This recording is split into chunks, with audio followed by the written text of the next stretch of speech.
नमस्कार, मैं पवन कुमार यादव, प्रवक्ता रसायन विज्ञान, जैन इंटर कॉलेज करेल मैनपुरी। कक्षा 11 रसायन विज्ञान के अध्याय 3 तत्वों का आवर्ती वर्गीकरण एवं गुणधर्मों में आवर्तता के व्याख्यान 6 के अध्ययन हेतु आप सबके बीच प्रस्तुत हूं। पिछले व्याख्यान में हमने तत्वों के आवर्ती गुणों का और गुणधर्मों में आवर्तता के कारण का अध्ययन किया। हमने यह जाना कि तत्वों के आवर्ती गुण कौन कौन से होते हैं और उनमें आवर्तता का क्या कार्य है। उसके अंतर्गत हमने परमाणु त्रिज्या और आयनिक त्रिज्या का विस्तृत अध्ययन किया था। आज के इस व्याख्यान में हम तत्वों के आवर्ती गुणों के अंतर्गत आयनन विभव एवं आयनन विभव से जुड़े हुए विभिन्न शिक्षण बिंदुओं का अध्ययन करेंगे। आज हम देखेंगे कि आयनन विभव क्या होता है, क्रमिक आयनन विभव क्या होता है और आयनन विभव में आवर्तता, पहले आवर्तों में आवर्तता फिर वर्गों में आवर्तता का विस्तृत अध्ययन करेंगे। आइए अब अध्ययन करते हैं आयनन विभव का। हम जानते हैं कि जब किसी परमाणु में से इलेक्ट्रॉन निष्कासित होते हैं तो धनायन बनते हैं, और ऐसा केवल गैसीय अवस्था में ही संभव है कि परमाणु में से इलेक्ट्रॉन निष्कासित हों, क्योंकि गैसीय अवस्था में परमाणु विलगित रहते हैं। जब किसी परमाणु में से इलेक्ट्रॉन निष्कासित होते हैं तो परमाणु में नाभिक के द्वारा लगाया गया बाह्य इलेक्ट्रॉनों पर आकर्षण बल के विपरीत कार्य करना पड़ता है, अर्थात जो नाभिक होता है वह बाह्यतम कोश के इलेक्ट्रॉनों को अपनी ओर आकर्षित करता है और सबसे बाह्यतम इलेक्ट्रॉन ही पहले निष्कासित किए जाते हैं। अतः उस आकर्षण बल के विपरीत ऊर्जा लगानी पड़ती है, तब जाकर के इलेक्ट्रॉन निष्कासित होते हैं।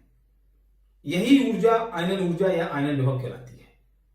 तो इसकी परिभाषा कैसे करते हैं कि तटस्थ अवस्था में विलगित गैसीय परमाणु से बाह्यतम इलेक्ट्रॉन को बाहर निकालने के लिए आवश्यक ऊर्जा उस तत्व की आयनन विभव, आयनन एंथैल्पी या आयनन ऊर्जा कहलाती है।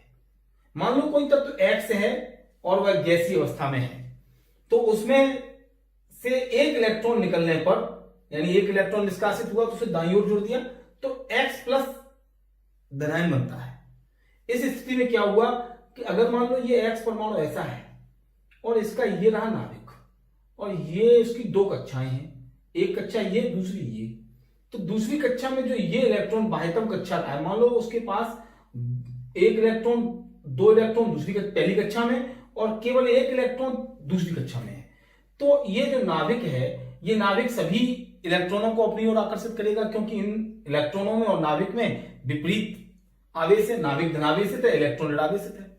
अब सभी इलेक्ट्रॉन नाभिक की ओर आकर्षित हैं, उन पर आकर्षण बल कार्य कर रहा है। ऐसी स्थिति में इस इलेक्ट्रॉन को बाहर अपने आप नहीं निकलेगा, बल्कि कुछ ऊर्जा लगानी पड़ेगी। इसी ऊर्जा को आयनन ऊर्जा कहते हैं। तो आयनन ऊर्जा का अर्थ हुआ कि ऊर्जा सदैव इसको दी जाती है, इसलिए आयनन विभव सदैव धनात्मक होता है। और अगर इस रासायनिक प्रक्रम में हम देखें कि X ने एक इलेक्ट्रॉन त्याग किया तो X प्लस बना, तो इस रासायनिक प्रक्रम में जो एंथैल्पी परिवर्तन हुआ है डेल्टा H, वही आयनन एंथैल्पी है, जिसे हम आयनन विभव कहते हैं। अब देखते हैं क्रमिक आयनन विभव क्या है। ऐसा आप जान लीजिए कि कोई परमाणु एक साथ एक से अधिक इलेक्ट्रॉनों का त्याग नहीं कर सकता, वह इलेक्ट्रॉनों का त्याग क्रम से करता है। कैसे? मान लो कोई तत्व M है गैसीय अवस्था में, उससे एक इलेक्ट्रॉन अगर निष्कासित होता है तो M प्लस धनावेशित आयन बनता है।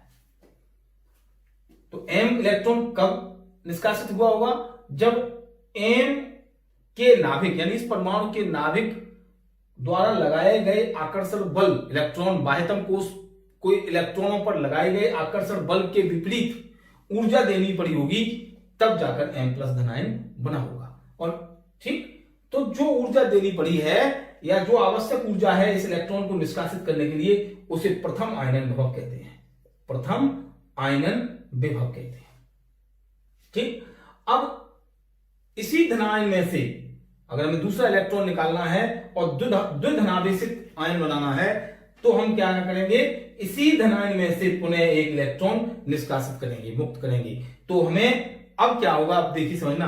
तो अब M डबल प्लस आयन बनेगा, इसे हम I2 द्वितीय आयनन विभव कहेंगे, जिसे I2 से प्रदर्शित कर सकते हैं। तो यहां एक चीज और समझने वाली है कि जब यह परमाणु की अवस्था में था, उस समय नाभिक का बाह्यतम कोश के इलेक्ट्रॉनों पर आकर्षण बल यहां की अपेक्षा कम था। क्यों? क्योंकि यहां पर प्रोटॉन और इलेक्ट्रॉनों की संख्या बराबर थी, तो प्रभावी नाभिकीय आवेश जो था वो m प्लस की अपेक्षा कम था। तो m प्लस एक संयोजकता वाले धनायन में से इलेक्ट्रॉन पृथक करना परमाणु की अपेक्षा दुष्कर है, कठिन है, क्योंकि इधर प्रभावी नाभिकीय आवेश बढ़ गया है। क्यों? क्योंकि यहां एक इलेक्ट्रॉन कम हो गया जो निष्कासित हुआ था m की अपेक्षा, एक इलेक्ट्रॉन कम हो गया, प्रोटॉन अधिक है, तो प्रभावी नाभिकीय आवेश के बढ़ जाने के कारण एक धनावेशित धनायन से इलेक्ट्रॉन निकालना परमाणु की अपेक्षा कठिन होता है। तो यहां ऊर्जा की मात्रा अधिक लगानी पड़ेगी, इस वाली रिएक्शन की अपेक्षा दूसरी में अधिक लगानी पड़ेगी। तो I2 का मान I1 से अधिक होगा, I2 का मान I1 से अधिक होगा। यानी द्वितीय आयनन विभव सदैव प्रथम आयनन विभव से ऊंचे होते हैं, क्योंकि धनायन में से इलेक्ट्रॉन निष्कासित करना परमाणु की अपेक्षा दुष्कर होता है, क्योंकि धनायन में से इलेक्ट्रॉन निष्कासित करने के लिए अधिक ऊर्जा लगानी पड़ती है, क्योंकि वहां प्रभावी नाभिकीय आवेश अधिक होता है, वहां प्रोटॉनों की संख्या नाभिक में अधिक होती है इलेक्ट्रॉनों की अपेक्षा। अब देखते हैं कि द्विधनावेशित आयन बन गया। अब इसमें से भी एक इलेक्ट्रॉन निष्कासित करेंगे तो त्रिधनावेशित धनायन आयन बनेगा, यानी तीन धनावेश वाला आयन बनेगा। तो यहां डबल प्लस वाला m जो है m डबल प्लस, इसमें से इलेक्ट्रॉन पृथक करना m प्लस की अपेक्षा से और कठिन है, कारण कि अब इसमें प्रभावी नाभिकीय आवेश और अधिक बढ़ गया है। तो प्रभावी नाभिकीय आवेश के क्रम से बढ़ते जाने के कारण प्रथम आयनन विभव से द्वितीय आयनन विभव का मान और द्वितीय आयनन विभव से तृतीय आयनन विभव का मान सदैव अधिक होता है। और इस प्रकार आयनन विभव को बढ़ते हुए क्रम में लिखने पर आयनन विभव क्रम से क्रमिक आयनन विभव कहलाते हैं। तो जब हम तीन संयुक्ता वाले धनायन बनाते हैं तो यह ध्यान रखेंगे कि एक एक करके ये धनायन बनते हैं। ऐसी स्थिति में आयनन विभव I1 से I2 और I2 से I3 का मान अधिक होता है, अर्थात तृतीय आयनन विभव सदैव द्वितीय और प्रथम से ऊंचे होते हैं। ठीक, अब देखिए आप आयनन विभव में आवर्तता। दीर्घाकार आवर्त सारणी में बाईं से दाईं ओर परमाणु क्रमांकों के बढ़ते हुए क्रम में तत्वों को व्यवस्थित किया गया है और क्षैतिज पंक्तियों को आवर्त कहा गया। आप ध्यान करें, पिछले व्याख्यान में दीर्घाकार आवर्त सारणी का हमने अध्ययन किया था, जिसमें आवर्त 2 के तत्व आपको याद होंगे कौन थे। 3Li यानी परमाणु क्रमांक 3 वाला lithium, 4 beryllium, 5 boron, 6 carbon, 7 nitrogen, 8 oxygen, 9 fluorine और 10 है। इसी प्रकार वर्ग में भी आपको तत्व याद होंगे। तो हमें यहां यह अध्ययन करना है कि आवर्तों में बाएं से दाएं चलने पर और वर्गों में ऊपर से नीचे जाने पर आयनन विभव किस प्रकार परिवर्तित होते हैं। इस परिवर्तन को ही हम आवर्त में आयनन विभव की आवर्तता कहते हैं। किसी आवर्त में बाएं से दाएं चलने पर आयनन विभव सामान्यतः बढ़ते हैं, क्योंकि प्रभावी नाभिकीय आवेश बढ़ता है। तो हम यहां जान लें कि जो आयनन विभव है I, ये प्रभावी नाभिकीय आवेश Z इफेक्टिव के समानुपाती होता है। यानी प्रभावी नाभिकीय आवेश अगर बढ़ेगा तो आयनन विभव भी बढ़ेगा। यह सामान्य नियम है कि किसी आवर्त में बाएं से दाएं जाने पर तत्वों के आयनन विभव सामान्यतः बढ़ते हैं, क्योंकि परमाणु क्रमांक बढ़ने के साथ प्रभावी नाभिकीय आवेश बढ़ता है और कोषों की संख्या स्थिर रहती है। एक ही आवर्त में अगर हम रहेंगे, किसी एक आवर्त में रहेंगे तो कोषों की संख्या स्थिर रहेगी, क्योंकि एक आवर्त के लिए मुख्य क्वांटम संख्या n का मान एक ही रहता है। मतलब जैसे आवर्त 2 है तो इस पूरे आवर्त के लिए n का मान 2 होगा, अर्थात इसमें उपस्थित सभी तत्वों की मुख्य क्वांटम संख्या का मान 2 होगा। तो यहां कोषों की संख्या स्थिर है, लेकिन वो क्या रहा है, प्रभावी नाभिकीय आवेश बढ़ जाता है। कारण परमाणु क्रमांक के बढ़ने पर इलेक्ट्रॉनों की संख्याएं भी बढ़ती हैं और नाभिक में प्रोटॉनों की संख्याएं भी बढ़ती हैं, और इस प्रोटॉन और इलेक्ट्रॉन के बढ़ने से प्रभावी नाभिकीय आवेश बढ़ जाता है। नाभिक बाह्यतम कोष के इलेक्ट्रॉनों को अधिक आकर्षित करने लगते हैं आगे बढ़ने पर। तो इस प्रकार हमने क्या सीखा, किसी आवर्त में बाएं से दाएं जाने पर तत्वों के आयनन विभव सामान्यतः, ये बात ध्यान रखनी, सामान्यतः बढ़ते हैं, कुछ अपवादों को छोड़कर। यहां कुछ अपवाद भी हैं, आइए कैच करते हैं कि यहां कौन से अपवाद है। इस टेबल से स्पष्ट हो जाएगा कि परमाणु क्रमांक बढ़ रहा है 3, 4, 5, 6, 7, 8, 9, 10, इसी प्रकार आवर्त सारणी तत्वों को रखा गया है। तो यहां हमने देखा कि 3Li का जो आयनन विभव का मान है, ये मान किलो जूल प्रति मोल में है, किलो जूल मोल इनवर्स में है, या किलो जूल प्रति मोल में दिया गया है। तो आयनन विभव का मान दिया है 520.3, बेरिलियम का आयनन विभव दिया है 899.5। हमारा नियम फॉलो कर रहा है कि आयनन विभव का मान बढ़ गया। फिर देखा कि बोरॉन का आयनन विभव, ये निशान लगा रहा हूं यहां पर एरो का ऊपर, ध्यान से देखने के लिए, कि बोरॉन के आयनन विभव बेरिलियम से कम हो गया, जबकि नियमानुसार आयनन विभव का मान बढ़ना चाहिए, बाएं से दाएं जाने पर यहां लिखा है, परंतु बेरिलियम का आयनन विभव बोरॉन से ऊंचा है। और फिर नियम फॉलो कर रहा है क्या, कि 800 से 1086.2 हो गया कार्बन का, और नाइट्रोजन का 1402.1, और ऑक्सीजन का 1313.7, फ्लोरीन का 1680.8, और नियोन का सबसे अधिक 2080.4 किलो जूल प्रति मोल होता है। तो इस प्रकार बाएं से दाएं जाने पर आयनन विभव बढ़ते हैं, किंतु बेरिलियम और बोरॉन पर अनियमितता पाई जाती है। बेरिलियम का आयनन विभव बोरॉन से ऊंचा होता है, इसका कारण अभी हम अध्ययन करेंगे। इसी प्रकार आवर्त 3 में देखें कि बाएं से दाएं जाने पर ये सभी मान देख लीजिए आप क्रम से बढ़ रहे हैं, तो आयनन विभव कैसा हो रहा है, बढ़ रहा है। लेकिन इसमें भी कहां पर एक स्थान पर अनियमितता है, उसी क्रम में, कौन से में, 12 mg और 13 ईयर में। यहां 737 है 0.6 और यहां 577.4 है, यानी मैग्नीशियम का आयनन विभव एल्यूमिनियम से अधिक और बेरिलियम का आयनन विभव बोरॉन से अधिक है। यह आवर्त 2 की बात है, यह आवर्त 3 की बात है। किसी भी आवर्त में बाएं से दाएं जाने पर क्रम से आयनन विभव बढ़ते हैं, किंतु इस क्रम में कुछ अनियमितताएं हैं, और उनमें से 2 अनियमितताओं का हम अध्ययन कर लेते हैं कि बेरिलियम का आयनन विभव बोरॉन से क्यों ऊंचा होता है, यह परीक्षा में बहुत आता है सवाल, और मैग्नीशियम का एल्यूमिनियम से अधिक क्यों होता है। इसका इलेक्ट्रॉनिक विन्यास हमें समझना होगा और इसकी अर्धपूरित या पूरित व्यवस्था को समझना होगा, क्योंकि आयनन विभव कक्षकों के स्थायित्व पर निर्भर करता है। कैसे, हम बनाते हैं 4 बेरिलियम का इलेक्ट्रॉनिक विन्यास। तो 4 बेरिलियम का इलेक्ट्रॉनिक विन्यास होता है 1s2 2s2, और फिर बनाते हैं 5 बोरॉन का इलेक्ट्रॉनिक विन्यास 1s2 2s2 2p1 बनेगा। दोनों की बनाई हमने जो एरो लगी है। बेरिलियम का इलेक्ट्रॉनिक विन्यास 1s2 2s2 है, जहां पहली कक्षा का s उपकोष और दूसरी कक्षा के s उपकोष में 2-2 इलेक्ट्रॉन है, अर्थात दोनों उपकोष पूरे भरे हुए हैं। अतः यह व्यवस्था स्थायी व्यवस्था कही जाती है। ये पूरित उपकोष है, तो यह स्थायी व्यवस्था है। स्थायी व्यवस्था में से इलेक्ट्रॉनों को पृथक करना दुष्कर होता है, कठिन होता है, और इसमें से इलेक्ट्रॉन निष्कासित करने में अधिक ऊर्जा की मात्रा लगानी पड़ती है, जिसलिए बेरिलियम का आयनन विभव ऊंचा होता है अपेक्षाकृत बोरॉन के। कैसे, कि बोरॉन में अंतिम इलेक्ट्रॉन 2p1 में है, जो कि p6 तक पूरा होता है। p1 अर्ध पूरित भी नहीं है और ना पूरित है, यह एक अस्थायी विन्यास है। यह कैसी व्यवस्था है, अस्थायी व्यवस्था है। तो यह कैसी व्यवस्था थी, स्थायी व्यवस्था थी।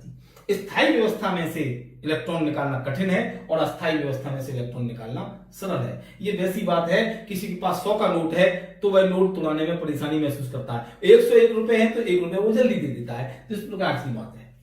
अब देखिए कि इसमें से जब इलेक्ट्रॉन निकालना कठिन है तो इसकी आयनन ऊर्जा अधिक हो गई और इसकी कम हो गई। वही इस टेबल में दिखाई दे रहा है कि 899 और 800.6। तो बेरिलियम का आयनन विभव बोरॉन से ऊंचा होता है। यही क्रम यहां पर भी है।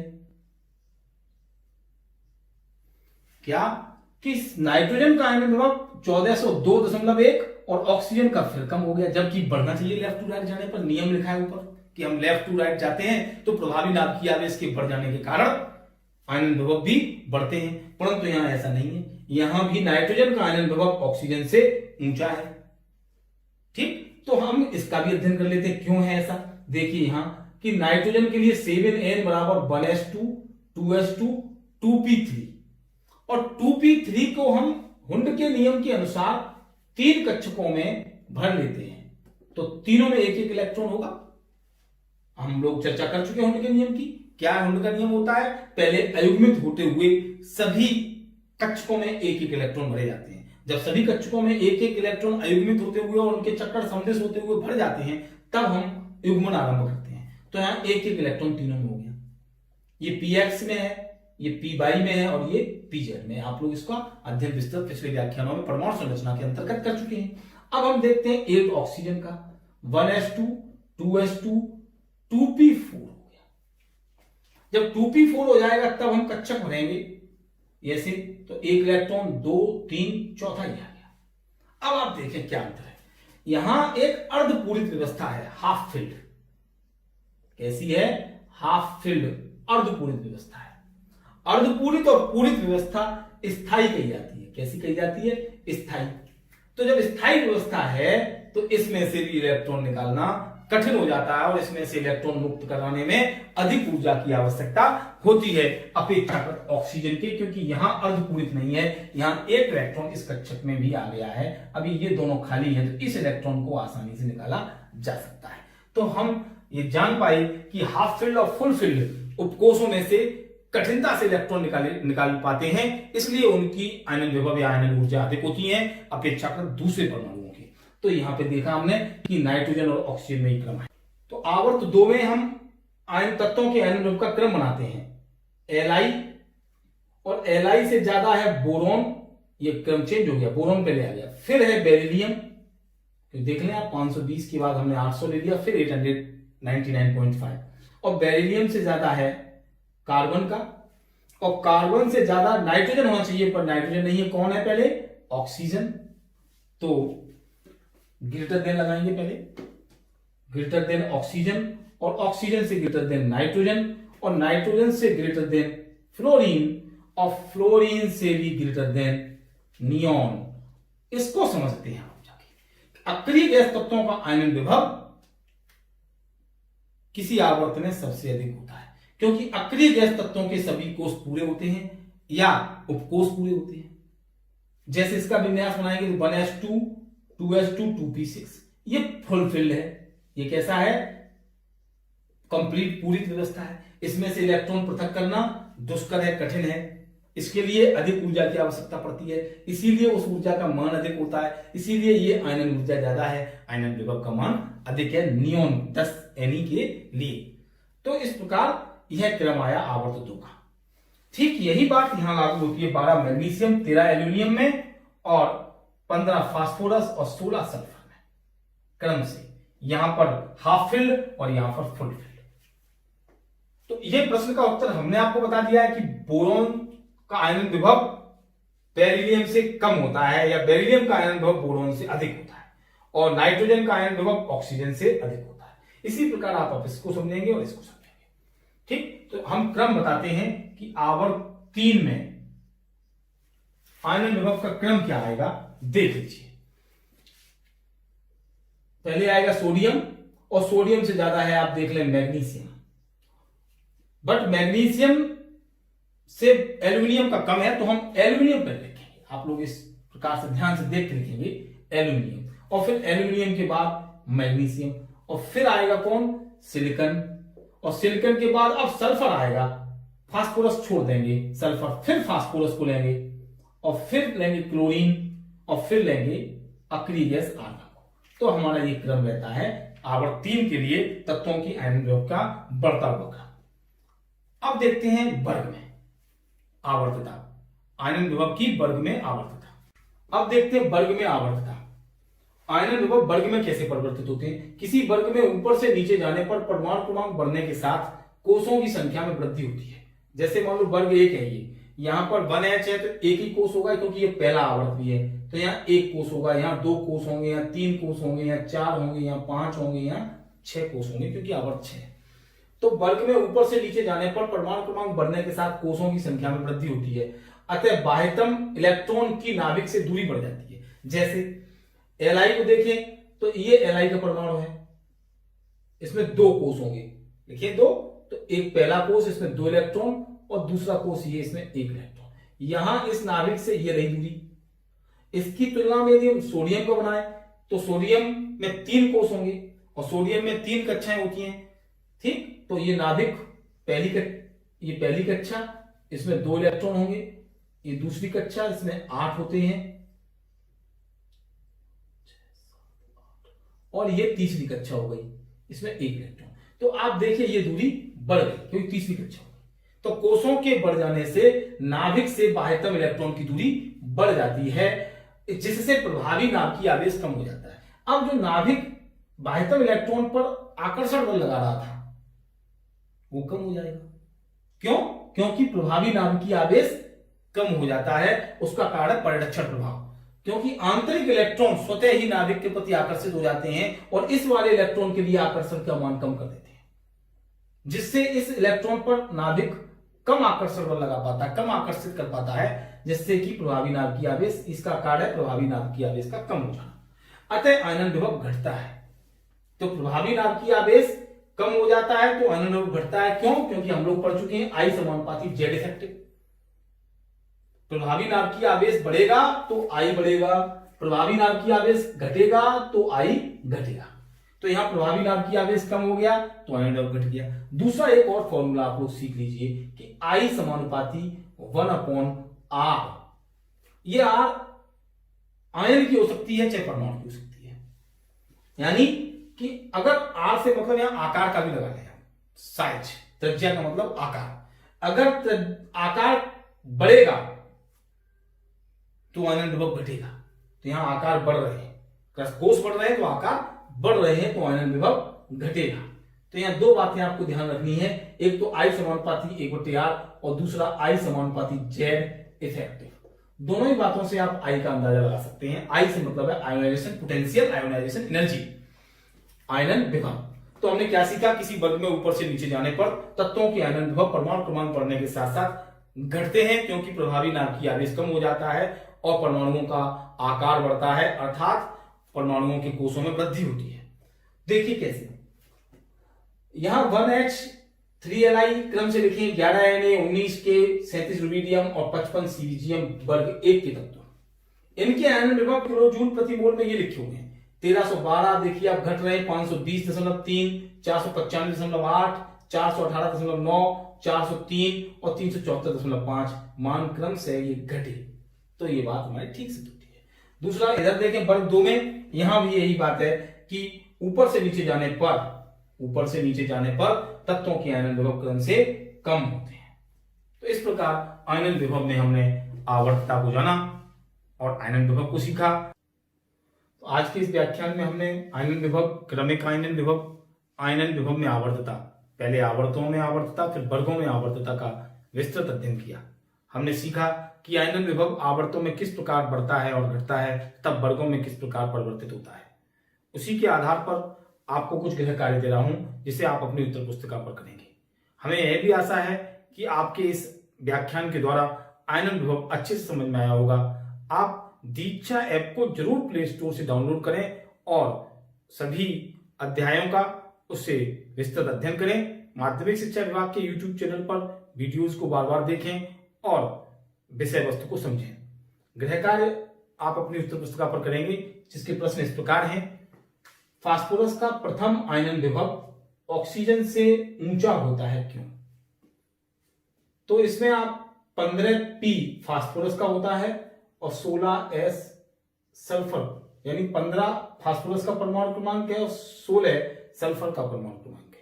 इसके आधार पर पहले आप इसका परमाणु क्रमांक के आधार पर इलेक्ट्रॉनिक विन्यास बनाइएगा और फिर 16 का इलेक्ट्रॉनिक विन्यास बनाइएगा। फिर देखिए कि कौन सा इलेक्ट्रॉनिक विन्यास स्थायी है। अगर अर्धपूरित और पूरित व्यवस्था स्थायी व्यवस्था होती है। जब कोष हाफ फिल्ड हो या फुल फिल्ड हो तो वह स्थायी व्यवस्था होगी, और जिसका विन्यास स्थायी होगा उससे इलेक्ट्रॉन पृथक करना कठिन होगा, अतः उसका आयनन विभव उच्च होगा, और जिसका इलेक्ट्रॉनिक विन्यास अस्थायी होगा, उतना स्थायी नहीं होगा, उससे इलेक्ट्रॉन निकालना सरल होगा, अतः उसका आयनन विभव कम होगा। तो आप इसमें देखिएगा। और निश्चित रूप से फास्फोरस का प्रथम आयनन विभव अर्थात आयनन विभव ऑक्सीजन से ऊंचा है, तो इसकी इलेक्ट्रॉनिक विन्यास स्थायी व्यवस्था है। तो आप करके देखिए। दूसरा प्रश्न है, Li की द्वितीय आयनन ऊर्जा बहुत उच्च होती है। लिथियम का परमाणु क्रमांक होता है 3, तो 3Li से आप इलेक्ट्रॉनिक विन्यास देखिए बना के, और फिर प्रथम आयनन विभव के लिए एक इलेक्ट्रॉन निकाल करके देखिए, Li प्लस बनेगा।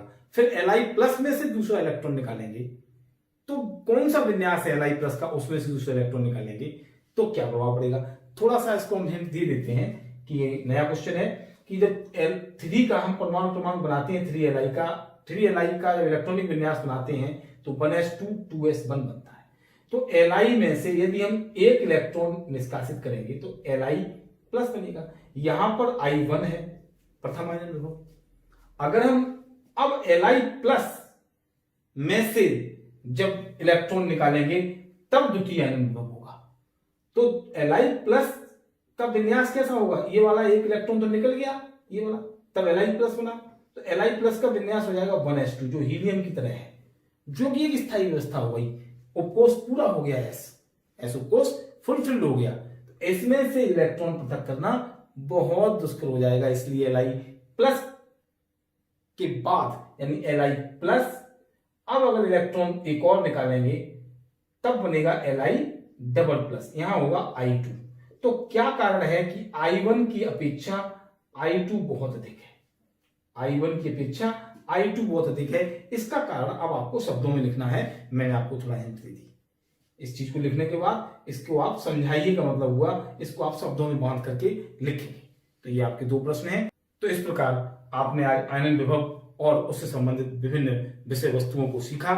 आप सभी के उज्जवल भविष्य की कामना करते हुए बहुत बहुत धन्यवाद। नमस्कार।